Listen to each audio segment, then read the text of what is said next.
Guys, Kevy Kev here, the pharmacist for those little red pills you love so much. Here today to talk about November 4th and the website. So, the November 4th revolution that's being planned by Antifa and this group Refuse Fascism, it's a lot of information's come out over the past few weeks, and they've been updating their website. So now they have a list of indictments against Trump and Pence, and they are using this to justify violence.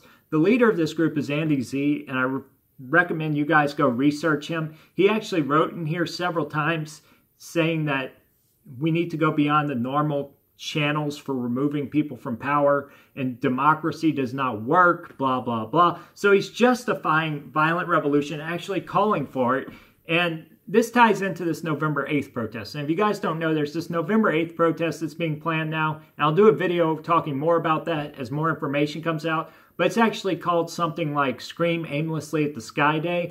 And like I said, they will use this like they have in Ukraine and Egypt, where they start with the November 4th protest. And this protest has meaning, being November 4th, with the rise of Bolshevism in Russia. That was the day the Bolshevik Revolution started.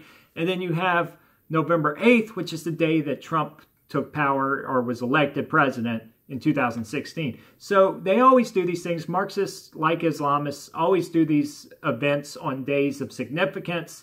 And so, and this is sort of a theme you see with all terrorist groups. They use days of significance to cause violence. And this is something we're seeing. But like I said, they're going to use this as an excuse to grow their protests. They're going to bring in the second protest of fresh people to join these November 4th protesters who have a plan to stay in the cities and as an occupying force. And as they bring in these new people, they'll bring in agitators, and they'll get these new people riled up, and that will grow, the civil unrest, and that's what we saw in Ukraine and Egypt. So I'll do a video talking more about that and talking about how we can shut them down. But for right now, I want to read the list of things they're using as indictments to justify violence and revolution. And you'll see how petty these all are. The Trump-Pence regime on white supremacy, police brutality, and mass incarceration. And it lists what have they done.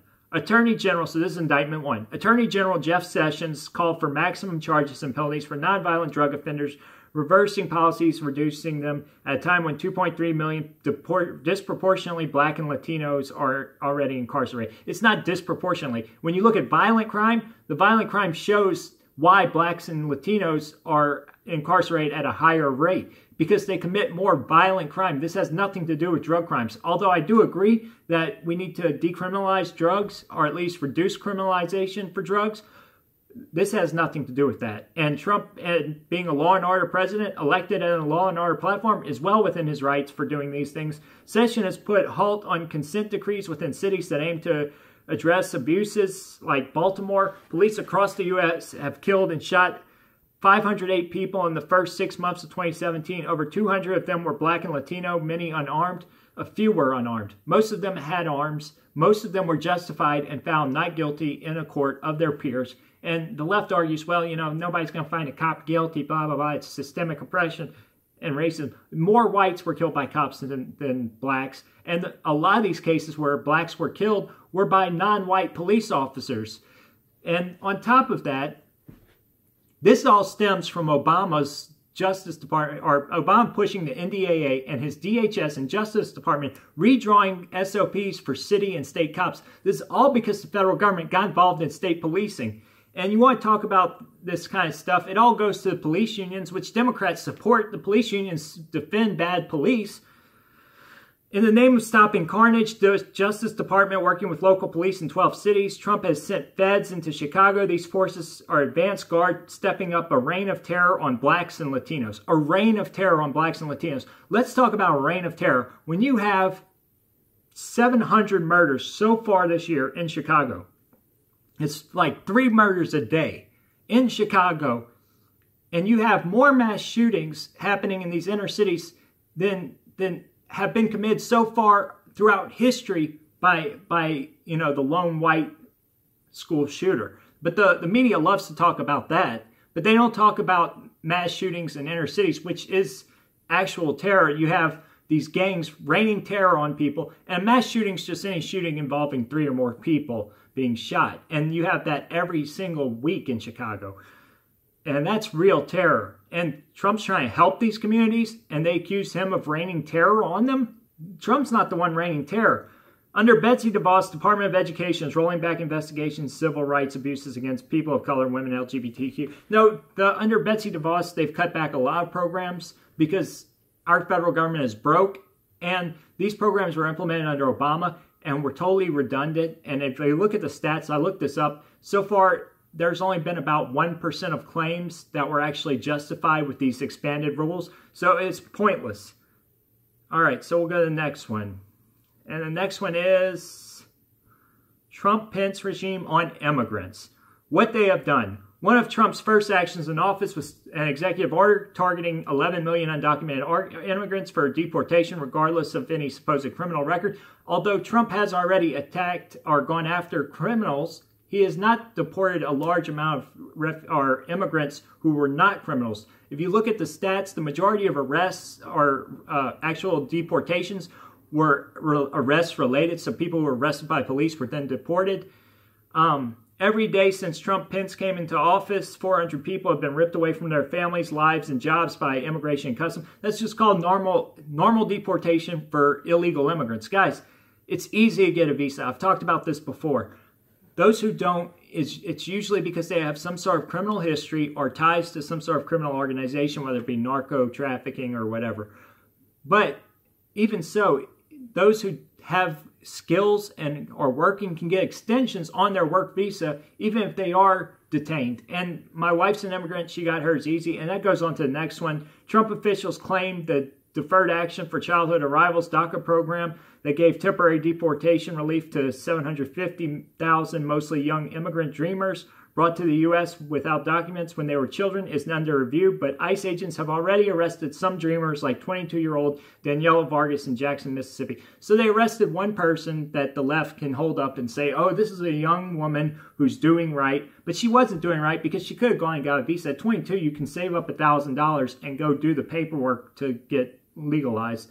But on top of that, the majority of dreamers are not young. That's a lie that's been put in here. The majority of these dreamers are in their 30s and 40s now, and these people have yet to go out and become legal citizens, and many dreamers have become legal citizens, but they're not dreamers anymore because they got their citizenship. So the people we're talking about are the ones who didn't, and there's lots of crimes attributed to these dreamers. It's a big joke when you talk about this, and you can go look at the stats on this. You know, it's pretty straightforward. And yes, you know, there shouldn't be this exemption just because people, you know, were brought here as kids. If they still haven't gone out and got a visa, maybe we can make it a little easier for them to get a visa. But you know what? We need to deport the ones who are committing crimes. In prepared remarks for appearance at U.S.-Mexico border, Attorney General Jeff Sessions wrote, "It is here on this sliver of land we will take our first stand against this filth in this new era." It's first stand against filth. So they're making it seem like Jeff Sessions was calling all immigrants filth. No, he was talking about drug traffickers, guys. And they took it out of context in here so they can justify violence. All right, on June 10th weekend, at least 114 Iraqi immigrants, nearly all Christians who face extreme persecution and threat of death, were deported, were rounded up in SWAT team raids by ICE agents in Detroit. So I looked this up, guys.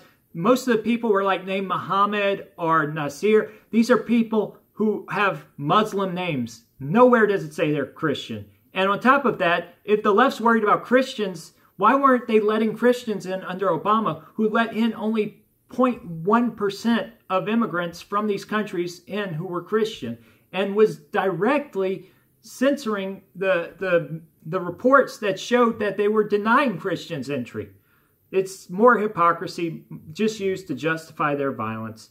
I'll go to the next one. Trump-Pence regime on Muslims. What they have done. Impose significant parts of a Muslim ban that bars people from Muslim-majority countries and all refugees entering the U.S. To get around obstacles put up by some courts in the Muslim ban, insisted extreme vetting, and they put it in quotes, extreme vetting, that especially targets people entering the U.S. from Muslim-majority countries. Yes, we need extreme vetting. Look at who's committing all the terror acts. If you look at statistics on terror, Islam is so much higher than everything else. In fact, the highest levels of terror are Islam, then left-wing terror groups, then nationalist terror groups, And then at the very bottom, you have right-wing extremists. But the left would have you think that right-wingers are committing all of the terror out there. But it's actually, like I said, it's Islam by far. 36,000 attacks a year compared to like 700 from the next biggest group, which is leftists.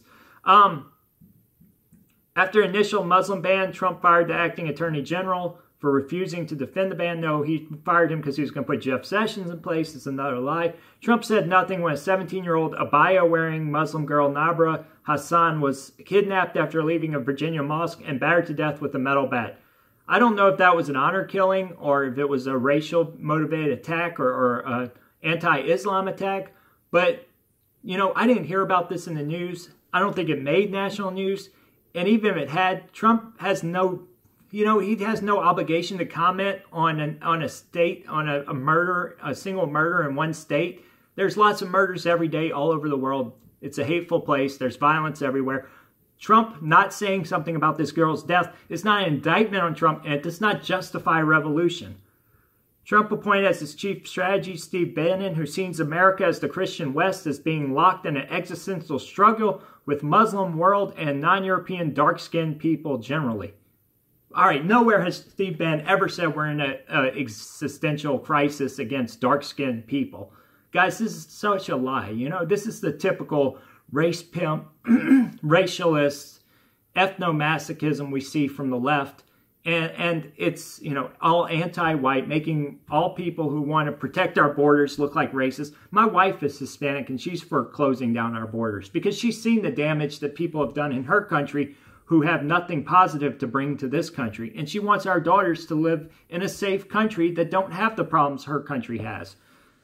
That said, Steve Bannon, we are in an existential crisis against certain countries and groups, definitely against Islam. Islam believe that they're in an existential crisis against us, or at least they believe they need to wipe us out of existence.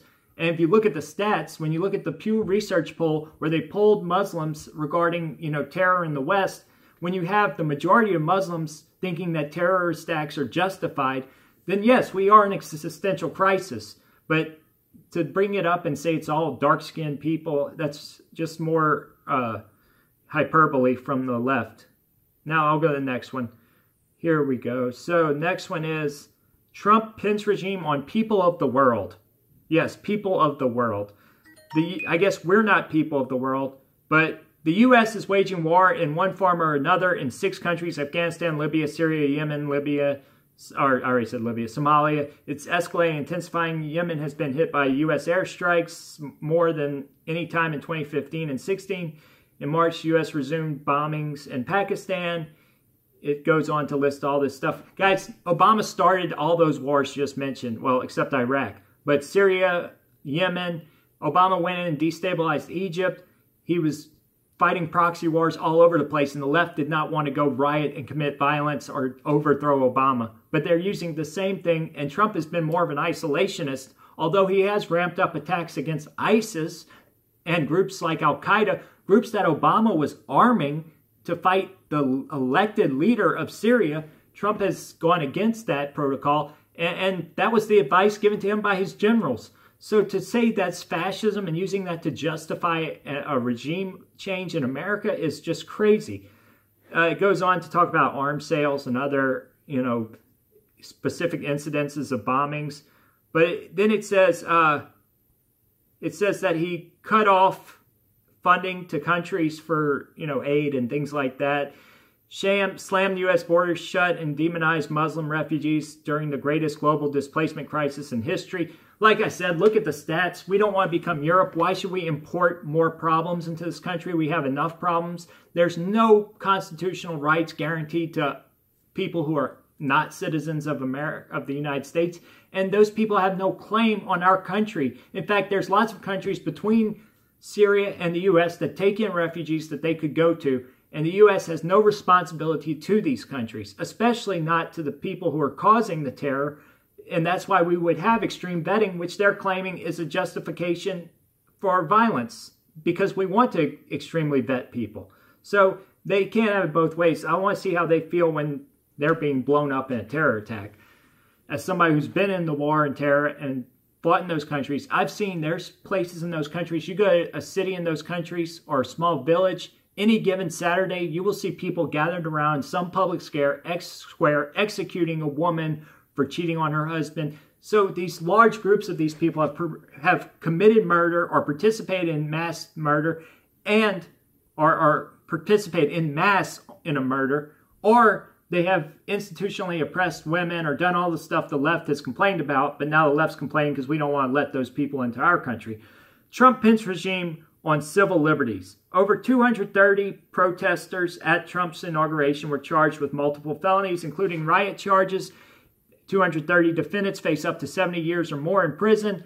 Guys, these people committed violence. They went out, assaulted people. They caused riots, destroyed millions of dollars in property. We've seen this time and time again with the left, and that's somehow because they were arrested is a violation of their civil liberties. It wasn't a peaceful protest. It was a riot. It was assaults that got these people arrested. Trump was not clamping down on the left. The left have been completely out of control and, if anything, given way too much liberty to go out and hurt people. And I tell you what about the civil liberties of me? What about the people who want to watch the inauguration in peace and bring their families who are assaulted? That's civil liberties. That's people who are being peaceful. These people who are being criminals and going out and smashing windows and destroying property and hurting people, they have no civil liberties anymore. They're arrested for that. That's the end of their civil liberties. And your civil liberties start where mine end. So, you know, if you try to hurt me, that's not your civil liberty. Anyway, U.S. agents now search cell phones and other electronic devices like computers. The head of Department of Homeland Security said visitors to the U.S. should be required to give up their online passwords, submit to social media searches. That's not true. What he was talking about were people who were coming in who had a background in terrorism or from a terrorist country, like these people who are part of that Muslim travel ban, or what they call the Muslim travel ban. These people who need to be vetted before entry, people who with ties to terrorism. So that's ridiculous. And as far as computers, this was all stuff implemented, and even that was implemented by Obama under the NDAA, which he signed into law. Trump has systemically accused the press of fake news and being the enemy of the people, refuses to hold regular press briefings, threatens individual reporters on news outlets, and tweeted a video of himself beating up a CNN reporter. What a lie. What a crock of crap. That was a video of him body slamming CNN, not a reporter, CNN, and it was a meme. And that's not a violation of anybody's civil liberties, and it's a joke, and these people have no sense of humor, obviously, because they're leftists, but it does not justify violence or a revolution in America. And to call CNN fake news, CNN, the MSNBC, these companies, Fox News, they've started wars. They went out and lied to America and got us into wars. They've done green screens to fake attacks. They've gone in and set up staged fake reports, fake protests. They've been caught dozens of times or hundreds of times. It's all over YouTube. They're lying constantly and never retract anything. And you wonder why they're called fake news. When they're doing 87% of reporting is negative, when you see videos like James O'Keefe's Project Veritas videos, and they're exposing these people, saying that their job is to attack Trump and Trump supporters, to destroy his business and families and destroy people who support Trump, that shows they are fake news. And Trump tweeting about it, Trump saying that a company that staged his assassination for a play in New York because he defended himself against people who promoted his assassination, that is not a violation of anybody's civil liberties, guys. That is defending your own civil liberties. And really, nothing would be better for the civil liberties of Americans than to destroy the mainstream media. Trump's final one. Trump and Pence regime on women and LGBTQ. What they have done. Promised to appoint Supreme Court justices who overturned Roe v. Wade decision legalizing abortion. Appointed Neil Gorsuch. So because Trump, a conservative, appointed a conservative justice, he is now somehow demonized, and that is a violation of our democratic rights if they want to go out and destroy this regime and overthrow our elected government because they don't agree with an appointment by Trump. As far as Roe v. Wade, it's a barbaric institution, the abortion is. I think that, yes, if a woman's life is in danger, she should be allowed an abortion. But if you look at the ties between going from Margaret Sanger all the way to Bill Gates' father, Bill Gates Sr., who sat on the head of Planned Parenthood, It's always been about eugenics. It's always been about killing undesirable races and indesirable babies. And there's lots of people, like myself included, who want to adopt. And we can stop these useless abortions. If you were going out and doing this to dogs, the left would be complaining like crazy. They'd say, oh, PETA would be out there saying, oh, you can't rip fetuses out of dogs. You know, we need to let all these young puppies live and have freedom and love. And they would say that, but the second it turns into a human baby, the left is all about killing it because they've been brainwashed by this obscene, perverted, degenerate elites that run the left, and they back every policy that the elites want to throw at them. Slash funding to combat HIV and AIDS in the world's poorest countries by 17%. He cut funding all across the board because Obama put us into $20 trillion of debt. Okay, already he's cut funding, and we still have $600 billion in our new budget. That just shows that we could cut funding a lot more. He's actually been pretty liberal when it comes to funding programs, and I disagree with that. I think he should cut everything like this across the board. We don't have money now to help every country in the world. Drastically reduce funding to women's health care globally. That same thing, guys. Women, you know, they're trying to say it's an attack on women because he was cutting the budget back. Guys, the same thing for men. And guess what? Women, you don't have a right to abortion. You don't have a right to birth control. That's not, or at least not to be subsidized by government. You don't. You can go do it yourself, go pay for it yourself, but you have no right to our money for those programs. And consciously, I don't want to fund those programs. And I think that Trump is doing good things by trying to approve laws that support our right not to fund those programs. Because of religious or moral decisions that we may make, we should not have to fund what we see as a brutal institution or racist, savage institutions such as Planned Parenthood and the abortion institution. In a law discriminating against employment against LGBTQ people, the Justice Department filed legal papers arguing that Title VIII of the Civil Rights Act banning sexual discrimination does not protect workers from discrimination based on sexual orientation.